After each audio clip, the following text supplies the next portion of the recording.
I mean.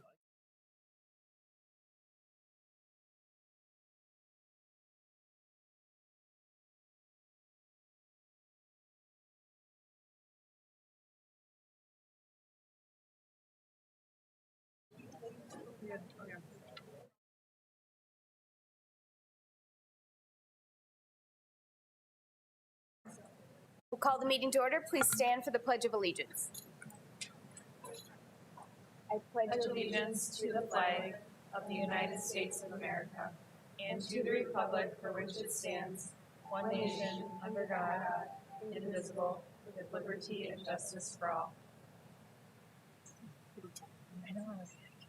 I'm going to take a point of executive privilege and have Dr. Stavum introduce some guests that we have. Yeah, I just wanted to notice we have this large group over here of people who I said they either don't have anything better to do on Monday night or it must be for a class, but we want to welcome the University of Sioux Falls nursing students. So welcome to all of you. And I think most of you said are seniors this year. So congratulations on that. I said great time to be a nurse, shouldn't need too much trouble to get a job. So thanks for being here and enjoy the meeting. Thank you. Move on to approval of the minutes of the meeting held March 14th. Do I have a motion to approve? So moved. Second. I have a motion and a second. All those in favor signify by saying aye. Aye. Aye. Opposed, same sign.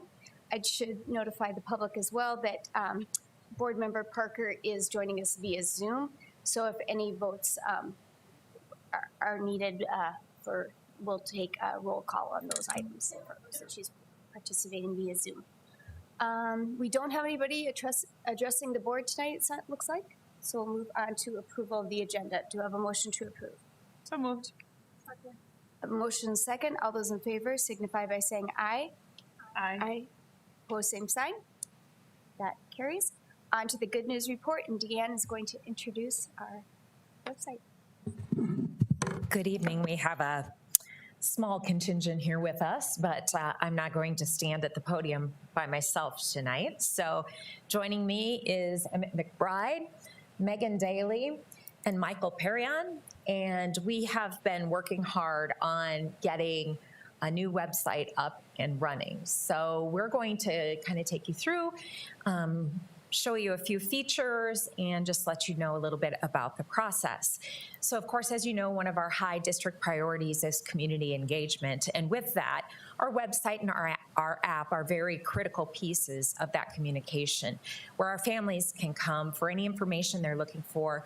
Whenever they have a question or anything along that line, our website is there to serve them. So with that in mind, again, our stakeholder voices are critical to continuous improvement. And our theory is talk less, listen more, which I should probably do myself since I've got a gravelly voice today. And we also want people to feel the Sioux Falls School District experience, and that's really the intangible gift of a quality public school education.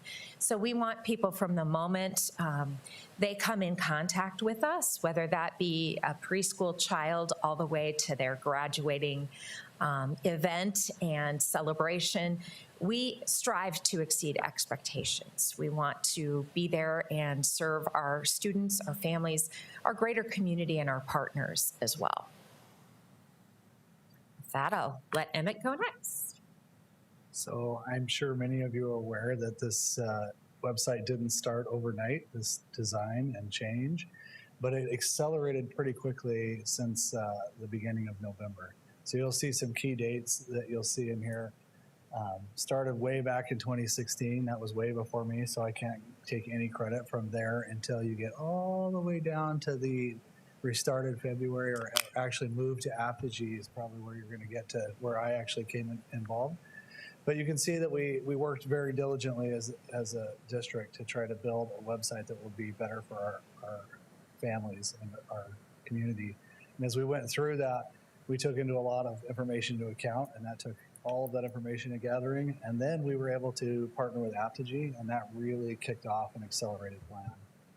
So, but between the collaboration between IT, communications, and Apogee, you can see that quite a bit of stuff happened in a very short order. So from the time that we partnered with Apogee to the time that the site soft launched and now officially launched, was, remind me, was it 3 months?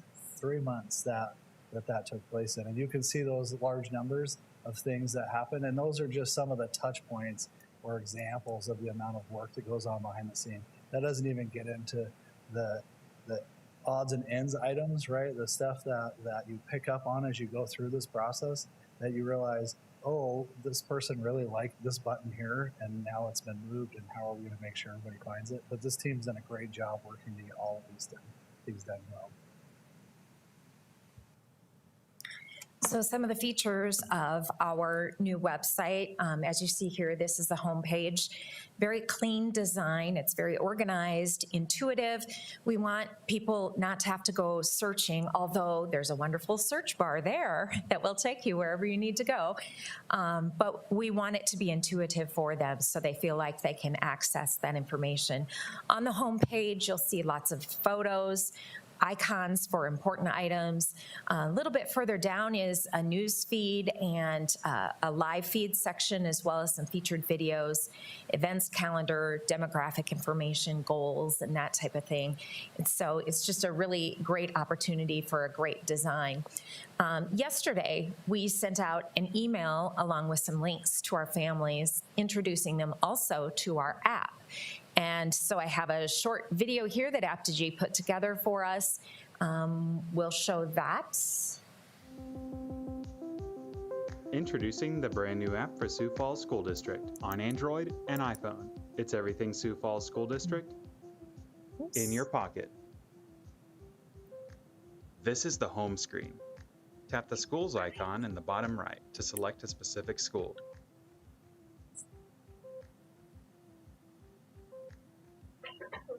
And I'm creating Tap the three problems. horizontal lines in the bottom left to see all the menu items. To turn on push notifications, tap Settings and select Push Notifications. The Events section shows a list of events throughout the school. You can use this button to add an event to your calendar, or tap here to share the event with friends and family. The feed is where you'll find updates from administration about what's going on throughout the school, whether that's celebrating a student's success or reminding you about an upcoming deadline. Search Sioux Falls Schools in the App Store or Play Store to explore the app for yourself. It's everything Sioux Falls School District in your pocket.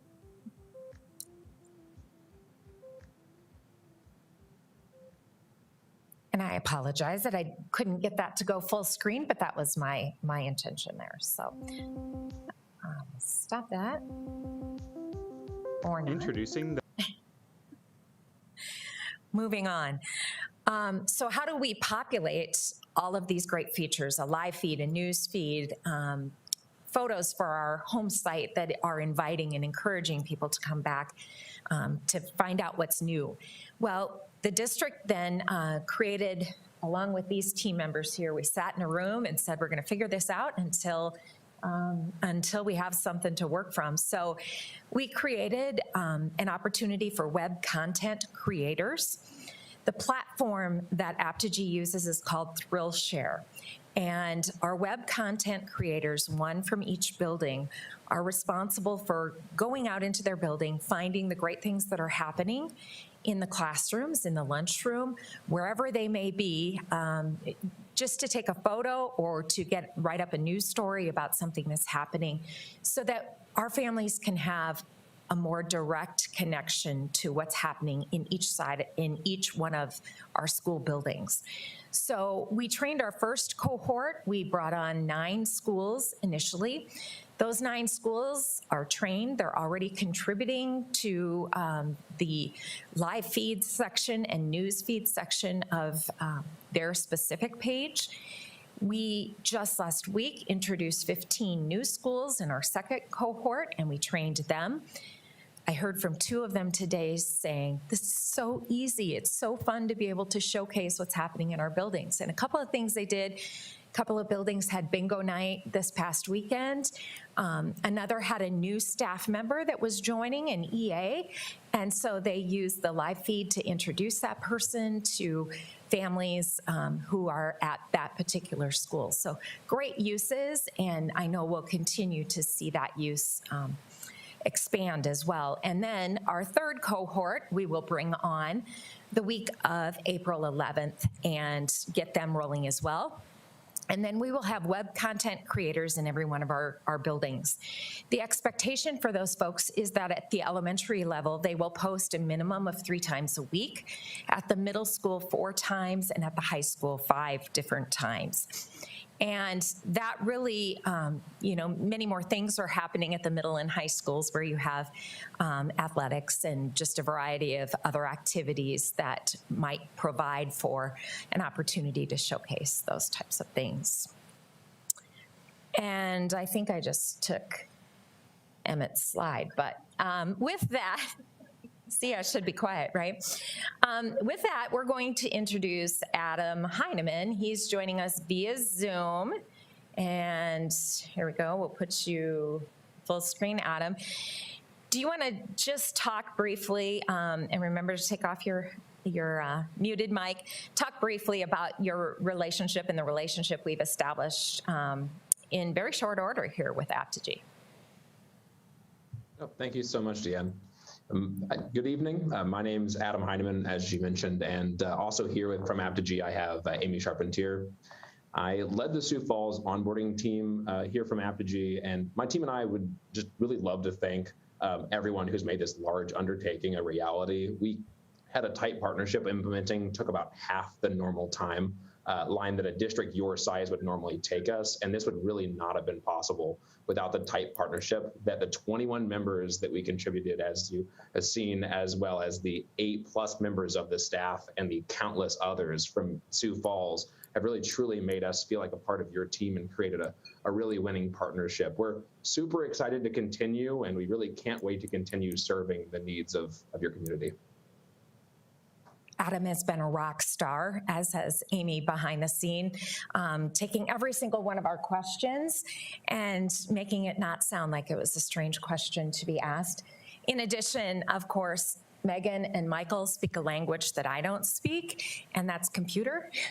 So they have really dug in and helped us create a great tool for our community to enjoy as well.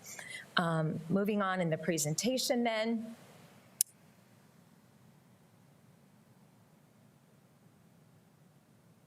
Maybe. Well, another one of the great features is that we have 7 different languages, in addition to English, of course, that this website can be translated into. So I have written those here. Maybe while I'm trying to get this up, maybe Emmett could tell you those languages. So of course we have English, and I discovered pretty quickly when they gave us the template site that you can do Arabic, because I clicked on it because it was one of the first ones at the top of the list, and quickly realized that I don't read that at all and had a very difficult time navigating the website. But I was able to jump around and click on French, Nepali, Somali, Danish, you name it. And those are just the first handfuls of languages that Aptogee's worked with us on. More to come, I believe, as we work through that. So as we have other population groups that might need other language translations, we can add those as needed. So we drew out the 5 top wins for our stakeholders. And of course, one of those at the bottom there, but not the least, is those 7 languages that people can find the information they're looking for. And it says languages at the top, you change it, and I have a screen that kind of shows that. So Amharic is across the top, you can see that actually says cooking with students or something to that nature, CTE cooking class, and then Somali on the bottom.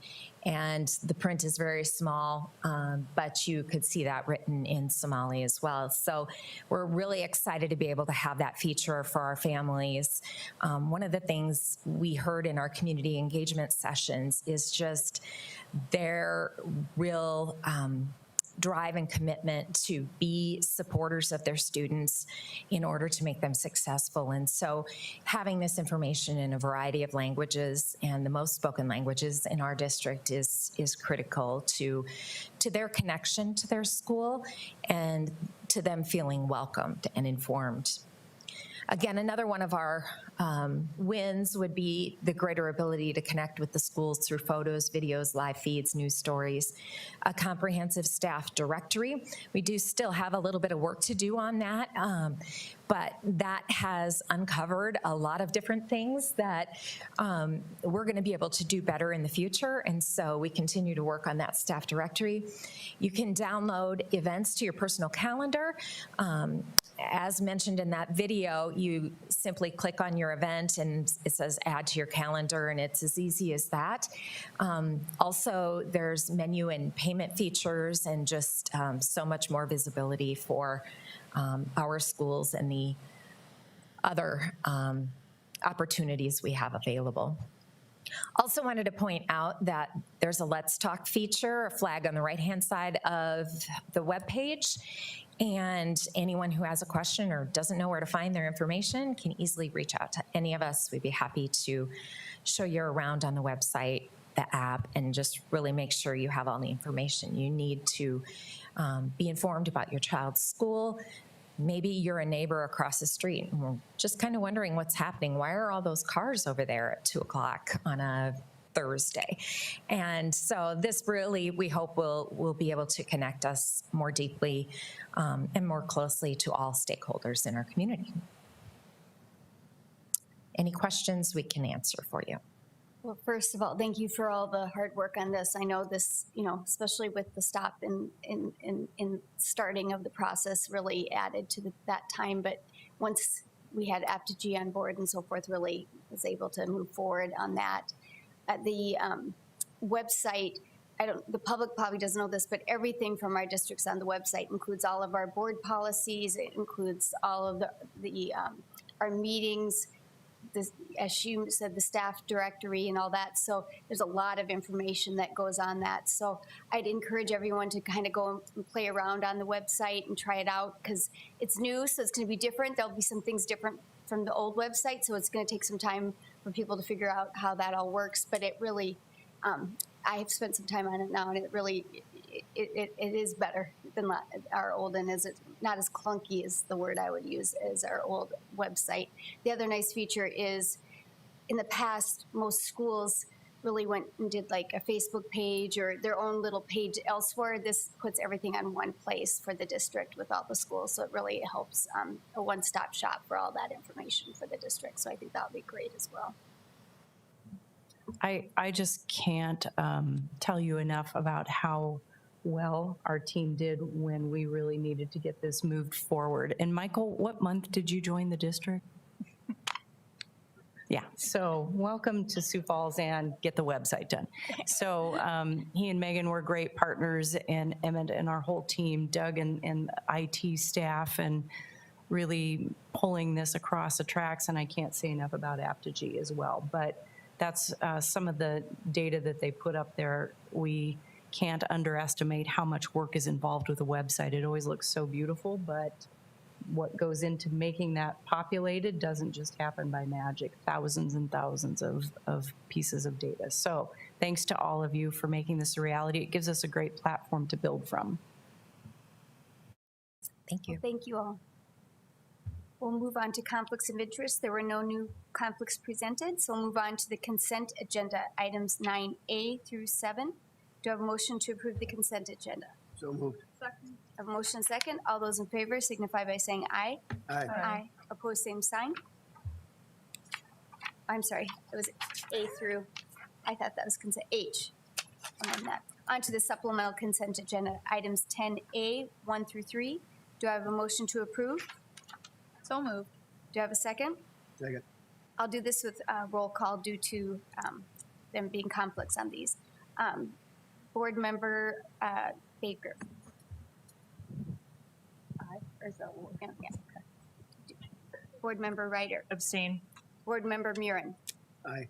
Board Member Mickelson, aye. And Board Member Parker. Aye. We have 4 ayes and 1 abstention from Board Member Ryder. On to 10B. Do you have a motion to approve? So moved. Second. I have a motion second. Board Member Baker. Aye. Board Member Ryder. Aye. Board Member Murin. Aye. Board Member Mickelson, aye. Board Member Parker. I'm assuming this claims to Cabrera? Yes. Yeah. Yes, then abstain. We have 4 ayes and 1 abstention from Board Member Parker. On to reports of the superintendent. 11A, K-12 counseling curriculum report. Patty.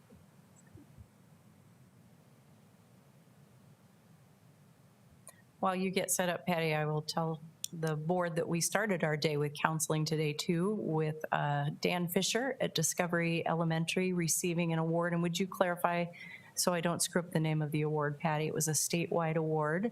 Right, so through our State Counselors Association, we are able to put up administrators for the State Administrator Award, and Dan was a clear winner. But there were a number that were put up for it, so we surprised him.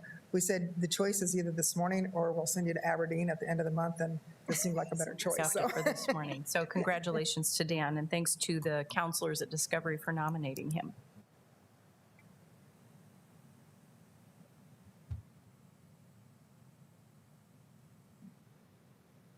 All right, take it up and going. All right, well, I am Patty Lake Torbett. I am coordinator for Student Support Services and Office of Indian Education. Tonight I'm here to talk to you about just one portion of my job, and that is the counseling program.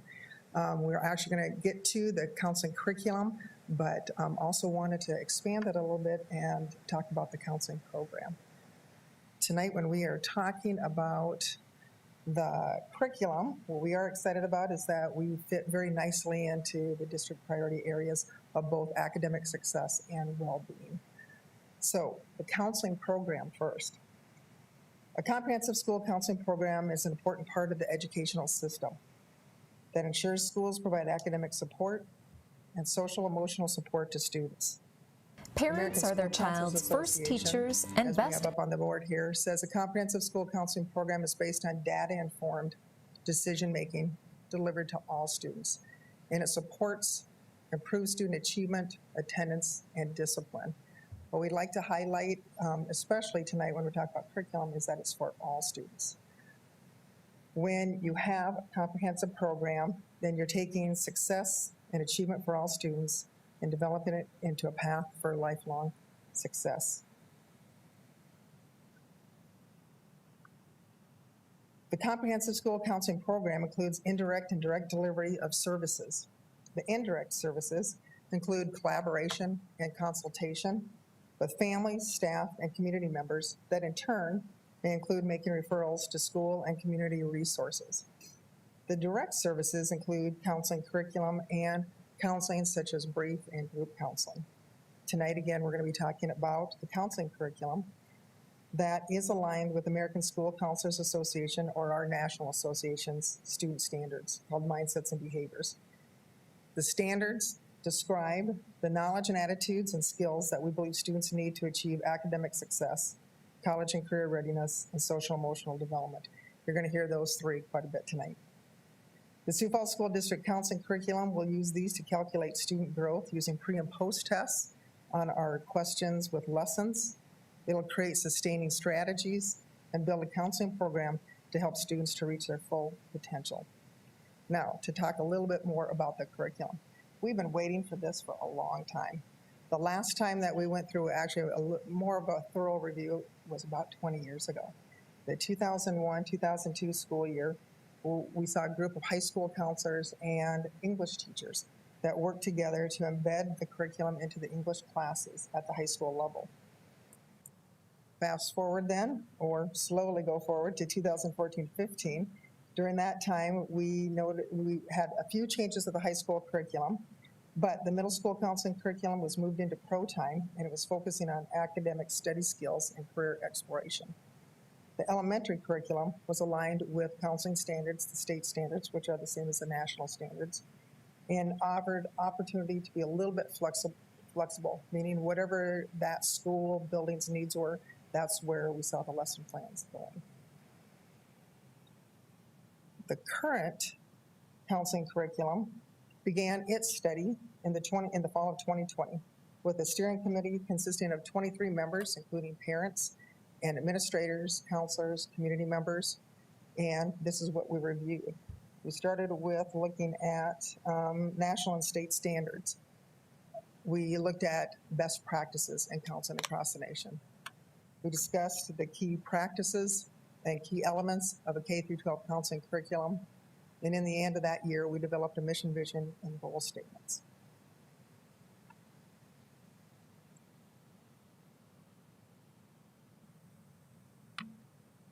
During the fall of this past school year, the Sioux Falls School District contracted with Hatch and Results, a nationally recognized leader, to support the counseling team with looking at a comprehensive, data-driven approach to supporting the development of our counseling program.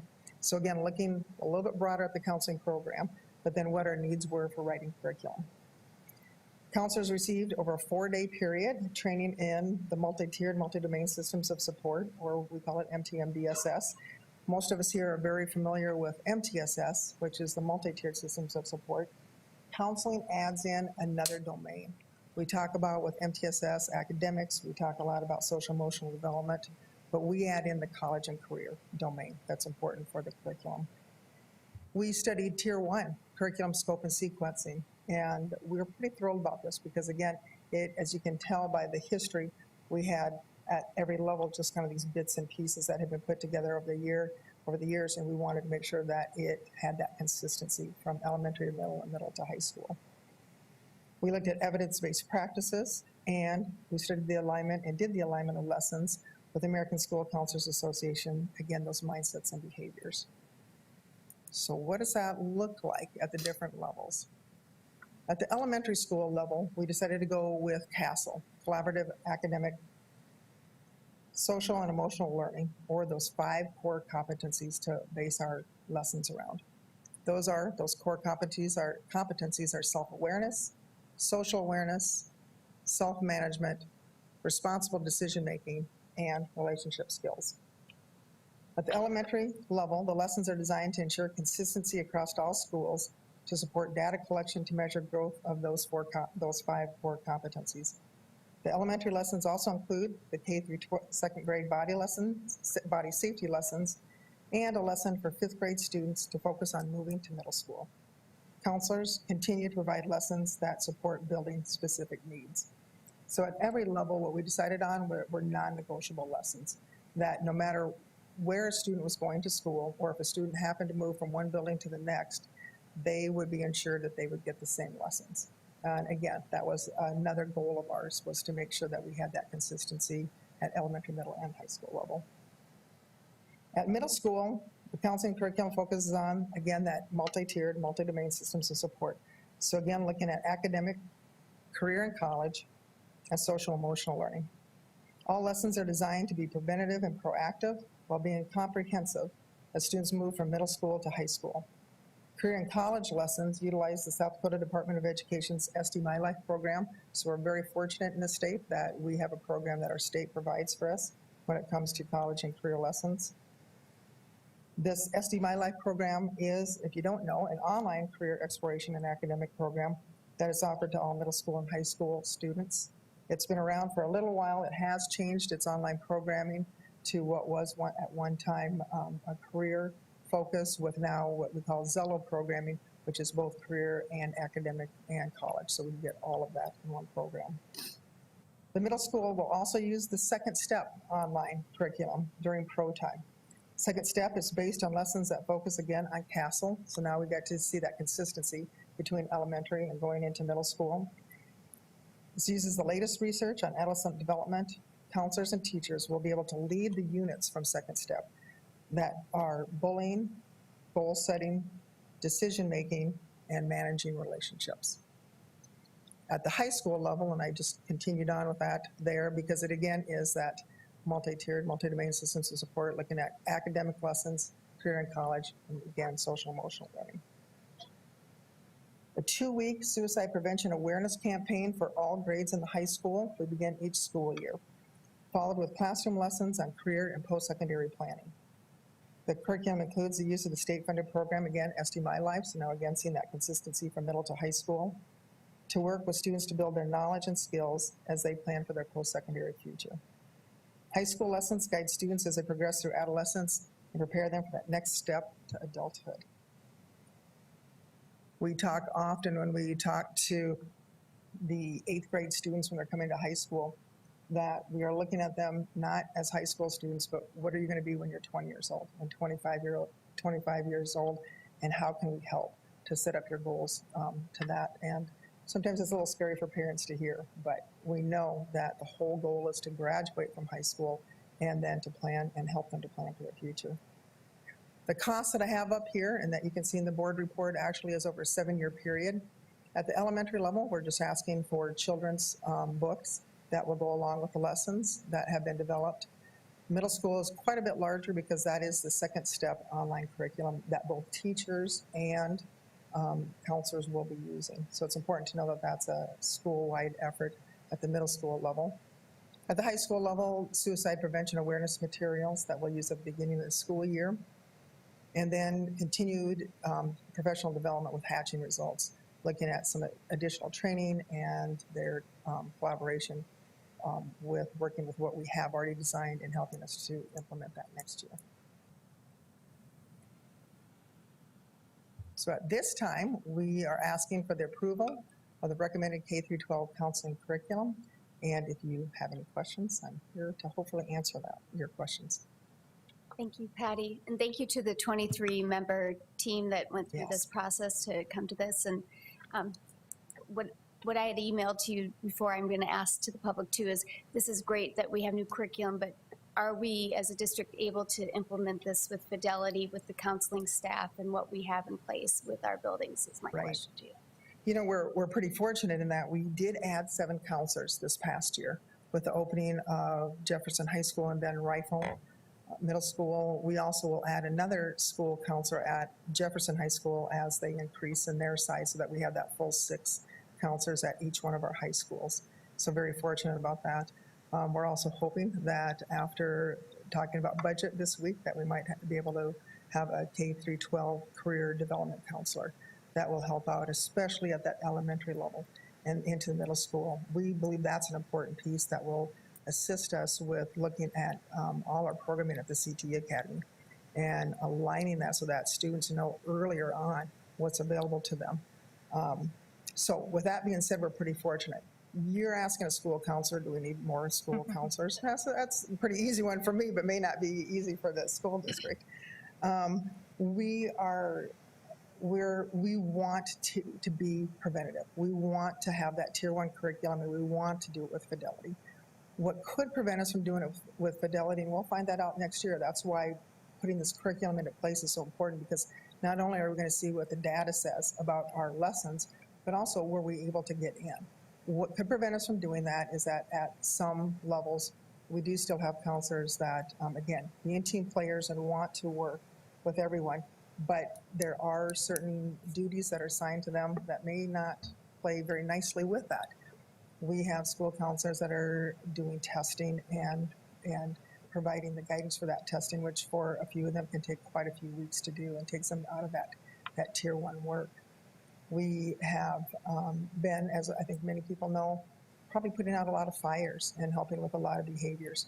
We have wonderful administrative teams and behavior teams that are helping out with that within the schools, but when additional help is needed, it's the school council that'll be called in to do that.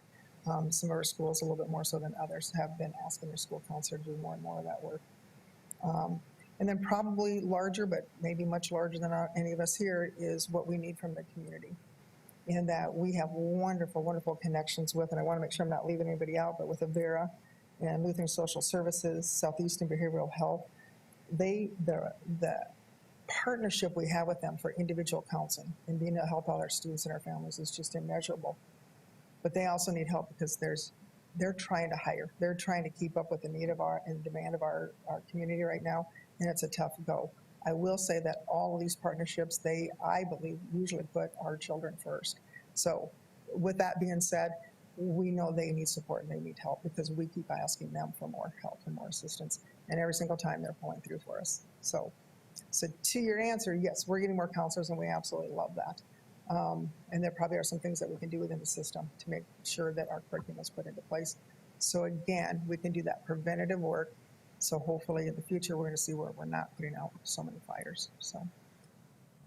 Will this curriculum be replacing I never say it right, but is it Olveus? Olveus Bowling, correct, school? right.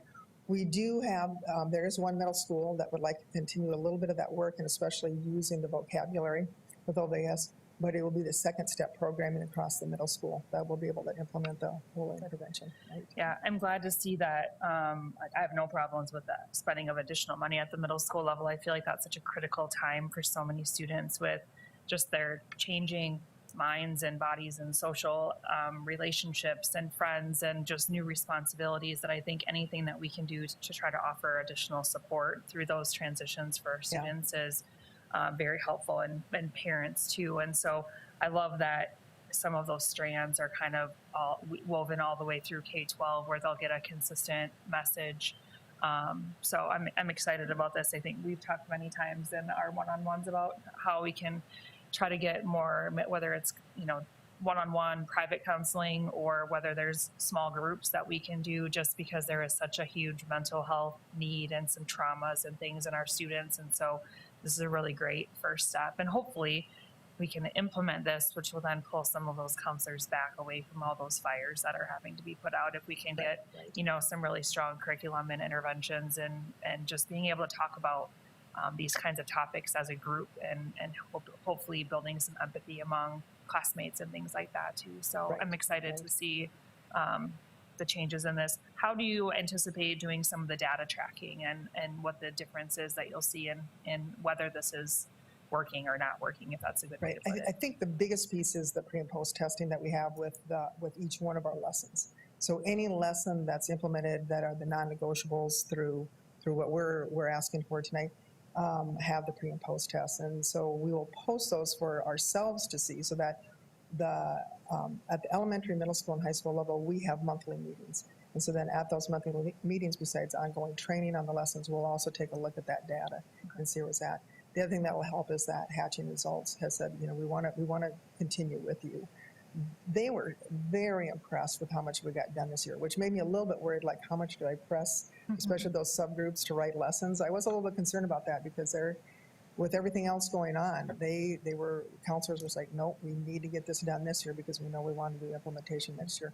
Hatching Results, who works all across the nation, said by and far Sioux Falls did the best with keeping up and trying to get this on target. So again, that pre and post test, and then also looking at the data of what our school counselors, are they getting into the classroom and being able to do that. So, Thank you. How would we be able to use Dan and Discovery Elementary as a resource for other elementaries? I mean, just what they're doing out there seems so phenomenal. When they gave their mission report to the board a few weeks ago, it was exceptional. And if they're doing so well and getting recognized at the state level, a great resource. And what are we doing at the other elementaries to incorporate some of the learning we found at Discovery? Well, you know what, this actually right here, this did pull a lot together because I do think what was happening is that there was a lot of building needs that were being met, but that's what we were targeting as individual counselors in those elementary level. At that middle school and high school level where they have teams of counselors in the buildings, they were keeping each other on board with where should we be at, what should we be doing. But at the elementary level, being the only lone counselor in a building, sometimes it was tough to know, like, am I doing what I should be doing? And now we will have that to say, these are the non-negotiables. These are the lessons that we want all students to have. And that's just the curriculum. We're also looking at the overall counseling program. And like you said, what are some of our buildings doing that we can share? Because it worked in their building, why wouldn't it work in another building? A good example of that is the suicide prevention program that was happening at all the buildings. But when we took a look at what Lincoln High School was doing, all of the counselors liked that. They liked that as a two-week program to start the school year, but also just really was a program to say, kids look at other kids and care about each other. I mean, it really comes down to that, and make sure that if you need adult help, you're getting that adult help, and where can you get that? So you're on target with what you're talking about, but it's ongoing work. It's us meeting monthly. It's us talking about it all the time, pulling together the more so the counseling program and just the curriculum. So, yeah. Any questions? Patty? Seeing none, do I have a motion to approve the counseling curriculum adoption report for K-12? So moved. Second. I have a motion and second. I'll do roll call since this is an approval, not just an acknowledgement. Board Member Baker. Aye. Board Member Ryder. Aye. Board Member Murin. Aye. Board Member Mickelson. Aye. Board Member Parker. Aye. We have 5 ayes. Thank you very much. All right, thank you. Move on to the 2022 legislative wrap-up. Todd B.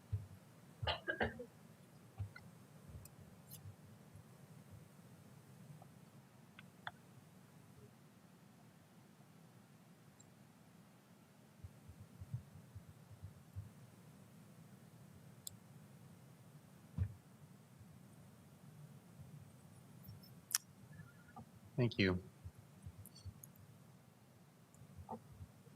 So FY22 is actually, I believe, over by now. It's veto day today, and I didn't have a whole huge agenda, so I'm guessing it's over by now.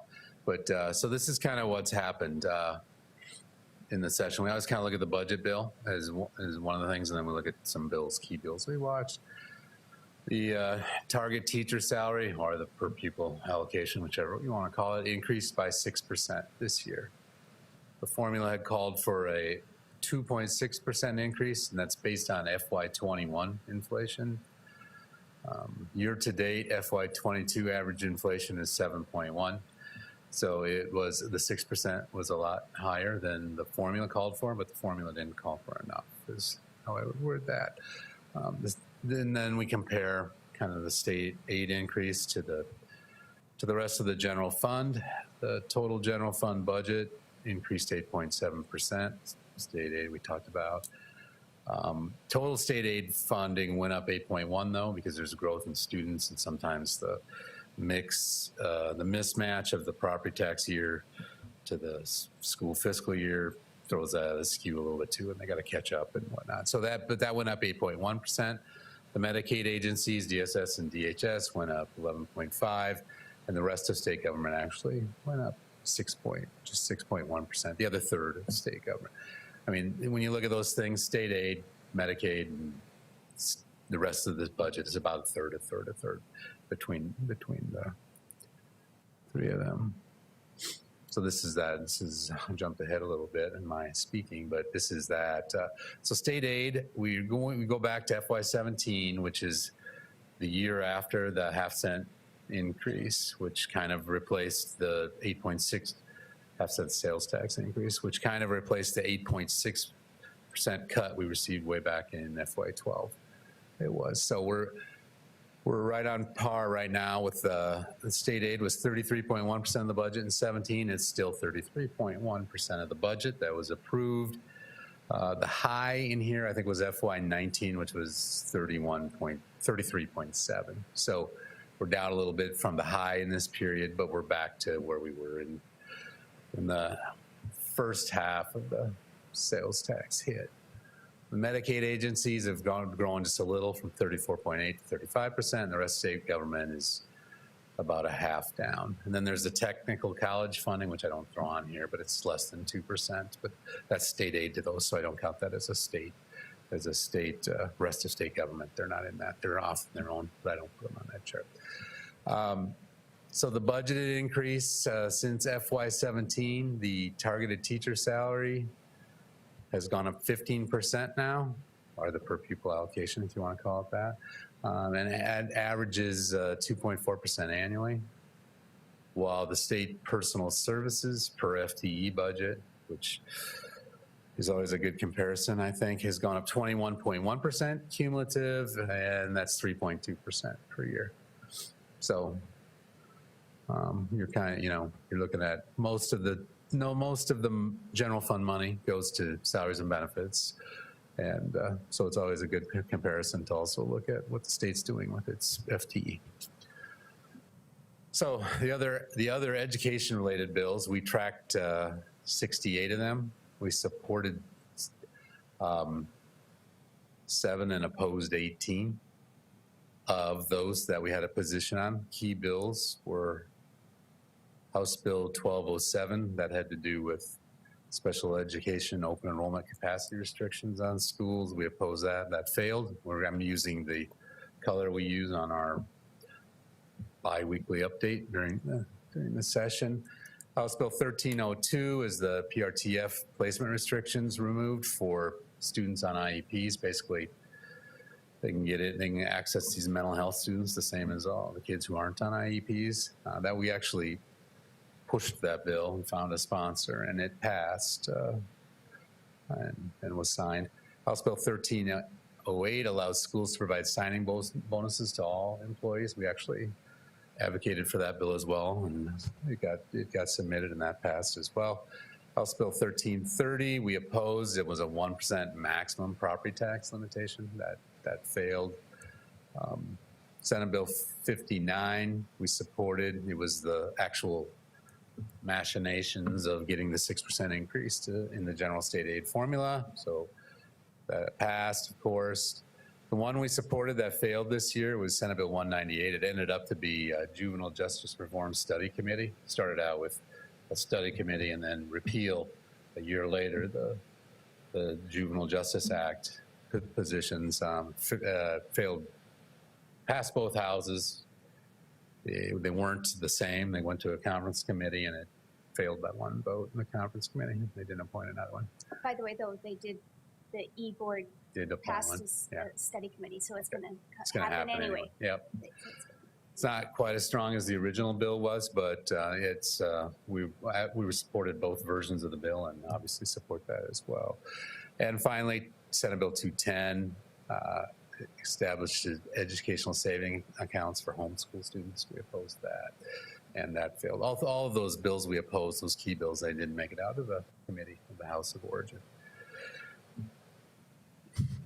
So that was very brief, but that's the finale of the legislature, or our report on it anyway, and the administrative recommendation is for the board to acknowledge the report on the 2022 legislative rapid as presented. This was an interesting year, so thank you to your team for keeping track. I think there were more bills than they've ever had, over 500 bills, of which close to 70 or so were educational, as you recognized, and so and it moves quickly. So thank you for taking all that on and keeping us informed and helping us. Well, it involves a lot of people tracking those bills, so it's a team effort. Thank you. Do you have a motion to acknowledge the report on the 2022 legislation? So moved. Second. I have a motion and second. All those in favor signify by saying aye. Aye. Opposed, same sign. We're now moving into, going to seek a motion to move into executive session.